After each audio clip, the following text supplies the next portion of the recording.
United States Securities and Exchange Commission USSEC ने Ashraf S मुखारे, उनकी company on passive LLC और उनकी पत्नी असमाहन मुखारे के खिलाफ एक व्यापक कानूनी शिकायत दर्ज की है।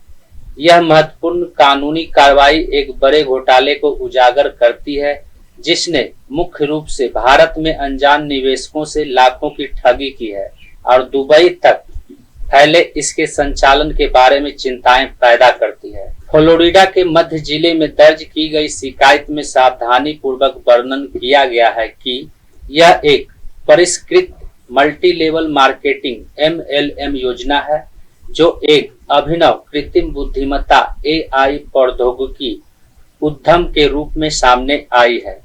जुलाई 2018 में शुरू की गई ऑनपैसिव, जिसे परस्पर रूप से को-फाउंडर और को-फाउंडर के रूप में संदर्भित किया गया है, को अत्यधिक लाभदायक निवेश अवसर के रूप में विपणन किया गया है। एसईसी की फाइलिंग के अनुसार इस योजना ने एआई अनुप्रयोगों के लिए पारिस्थितिकी तंत्र के माध्यम से उच्च रिटर्न और निष्क्रिय आय का वादा किया। निवेशकों को स्थापित प्रसिद्ध बहुराष्ट्रीय प्रौद्योगिकी कंपनियों जैसे प्रौद्योगिकी क्रांति का हिस्सा बनने की संभावना के साथ लुभाया। एसईसी के दस्तावेजों में निवेशकों को पिरामिड योजना में फंसाने के लिए ऑनपैसिव के आर्किटेक्ट एस मुखारे द्वारा इस्तेमाल की गई भ्रामक रणनीति की गहराई से जांच की गई। शिकायत से पता चला है कि व्यक्तियों को संस्थापक पद के लिए $97 का भुगतान करने के लिए लुभाया गया था। उन्हें पिरामिड संरचना के भीतर तरजीही प्लेसमेंट और बढ़े हुए रिटर्न के वादे से लुभाया गया था।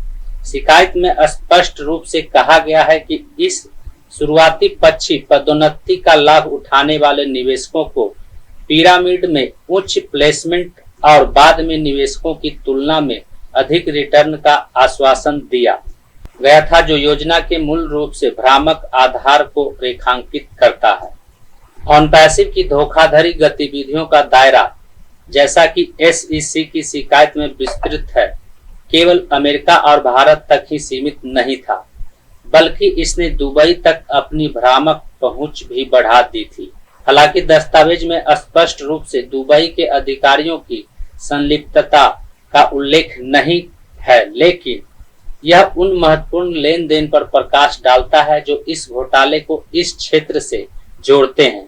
विशेष रूप से यह अशरफ मुखारे की पत्नी असमाहन मुखारे और धन के दुरुपयोग में कथित भूमिका पर ध्यान केंद्रित करता है।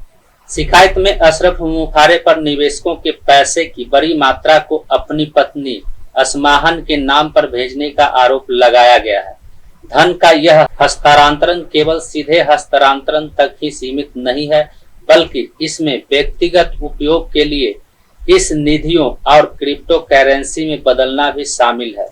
दस्तावेजों में कहा गया है कि विशेष रूप से मुखारे ने निवेशकों के धन को अपनी पत्नी असमाहन मुखारे को हस्तांतरित किया, जिसमें बैंक खाते या मुखारे द्वारा संयुक्त रूप से रखे गए खातों का केवल असमाहन मुखारे के नाम पर रखे गए खातों या जिन पर असमाहन मुखारे का अधिकार था में हस्तांतरित शामिल है। इसके अलावा यह आरोप लगाया गया है कि मुखारे ने निवेशकों के धन का एक बड़ा हिस्सा अपने विशेष व्यक्तिगत नियंत्रण में क्रिप्टो परिसंपत्तियों में बदल दिया। शिकायत में उल्लेखित ये कार्य निवेशकों के विश्वास और धन का घोर उपयोग दर्शाते हैं, जो असमाहन मुखारे को व्यापक योजना में फंसाते हैं। क्रिप्टो करेंसी और अंतर्राष्ट्रीय लेन देन की संलिप्तता, विशेष रूप से दुबई से जुड़े लेन देन ऑनपैसिव घोटाले की जटिल और वैश्विक प्रकृति को रेखांकित करते हैं। धोखाधड़ी का यह अंतर्राष्ट्रीय आयाम न केवल योजना के दूरगामी प्रभाव को उजागर करता है, बल्कि एक व्यापक जांच की संभावना का भी सुझाव देता है, जिसमें दुबई सहित कई क्षेत्राधिकार शामिल हो सकते हैं। यह दुनिया भर के निवेशकों के लिए एक स्पष्ट चेतावनी संकेत के रूप में गूंजता है। जो उन्हें आकर्षक दिखने वाली लेकिन धोखाधड़ी वाली योजनाओं के खतरों के प्रति सचेत करता है। शिकायत अपने विस्तृत आरोपों में पुरानी कहावत की याद दिलाती है, अगर यह सच होने के लिए बहुत अच्छा लगता है तो शायद यह सच है। यह निवेशकों के लिए सतर्क रहने और अपनी मेहनत की कमाई को निवेश करने से पहले पूरी तरह से शोध करने की महत्वपूर्ण आवश्यकता पर जोर देता है। ईस्टर्न हेराल्ड द्वारा रिपोर्ट की गई एक खतरनाक घटना में ऑनपैसिव की धोखाधड़ी की गतिविधियों, जो अपने मल्टी लेवल मार्केटिंग MLM घोटालों के लिए कुख्यात है, ने अब भारत में धोखे के एक परेशान करने वाले पैटर्न और दुबई में एक विशिष्ट ब्रांडिंग प्रयास के बाद बांग्लादेश तक अपनी पहुंच बढ़ा दी है। हैदराबाद में मुख्यालय वाली ऑनपैसिव को भारत में हजारों लोगों को धोखा देने, उन्हें धन के झूठे वादे का लालच देने में फंसाया गया है। शोषण और धोखे का यह पैटर्न ऑनपैसिव के संचालन में एक सुसंगत विषय है, जो विभिन्न देशों में कंपनी की बेईमान व्यावसायिक प्रथाओं को रेखांकित करता है।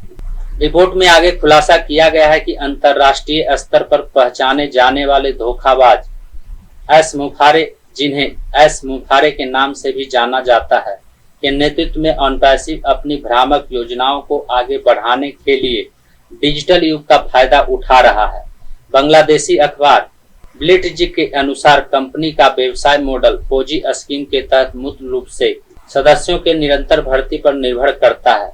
सदस्यों की प्राथमिक आय वास्तविक बिक्री से नहीं बल्कि एक प्रतिभागियों को नामांकित करने से होती है, एक ऐसी प्रथा जो टिकाऊ नहीं है और अक्सर कई देशों में अवैध मानी गई है।